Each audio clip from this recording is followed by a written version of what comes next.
तो राधे राधे दोस्तों, कैसे हैं आप लोग? अच्छे ही होंगे और महाकाल की कृपा से आप अच्छे ही बने रहें।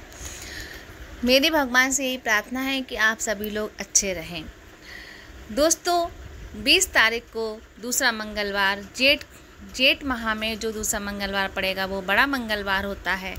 इसमें आपको शिवलिंग पर कुछ ऐसी चीज़ें चढ़ाएंगे जिससे आपको सभी कष्टों से छुटकारा मिलेगा।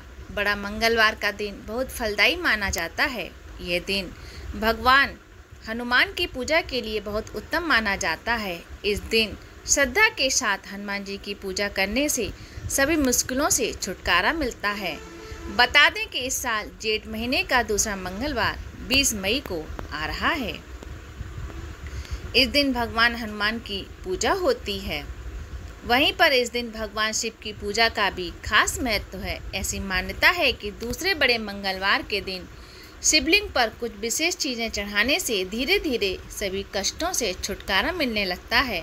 इसके साथ ही आपको हनुमान जी की कृपा भी मिलती है। शुद्ध जल। शिवलिंग पर शुद्ध जल चढ़ाना बहुत शुभ माना जाता है। इससे जीवन में सकारात्मक ऊर्जा का संचार होता है। जल को शांति और शीतलता का प्रतीक माना जाता है, इसलिए इसे अर्पित करने से जीवन में सुख और शांति आ जाती है। शिवलिंग पर दूध चढ़ाना भी बहुत सौभाग्यशाली माना जाता है। ये समृद्धि और संतान के सुख का प्रतीक है। ऐसी मान्यता है कि शिवलिंग पर दूध चढ़ाने से परिवार में सुख समृद्धि बनी रहती है और संतान से जुड़ी समस्याएं दूर होती हैं। शिवलिंग पर शहद चढ़ाने से रिश्तों में मिठास बढ़ती है। कहा जाता है कि इसे चढ़ाने से रिश्तों में मधुरता आती है और जीवन में शांति बनी रहती है। दही चढ़ाना शक्ति और ऊर्जा का प्रतीक है। ऐसा माना जाता है कि इसे शिवलिंग पर अर्पित करने से शारीरिक और मानसिक शक्ति मिलती है और नकारात्मक ऊर्जा दूर होती है। शिवलिंग पर घी चढ़ाने से जीवन में सकारात्मकता आती है और सभी कामों में सफलता मिलती है। गंगा जल को पवित्र माना गया है। ऐसे में अगर आप शिवलिंग पर गंगा जल में मिलाकर चढ़ाते हैं तो आपको पापों से मुक्ति मिलती है और मोक्ष की प्राप्ति होती है।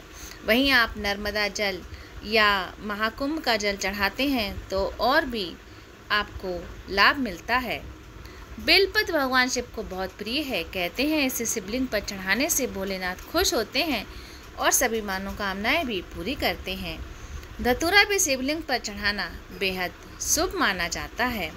शिवलिंग पर अक्षत चढ़ाना मतलब चावल चढ़ाना बहुत ही फलदायी माना जाता है और ये समृद्धि का प्रतीक भी है। ऐसे में दूसरे मंगलवार के इस पावन अवसर पर शिवलिंग पर श्रद्धानुसार अक्षत जरूर चढ़ाएं। इससे भगवान की विशेष कृपा आप पर मिलती रहेगी। तो दूसरे मंगलवार को आप शिवलिंग पर ये सब सामान चढ़ाने के बाद हनुमान जी की भी पूजा आराधना करें, जिससे आपको हनुमान जी के साथ साथ शंकर जी की भी विशेष कृपा मिलती रहेगी। राधे राधे दोस्तों।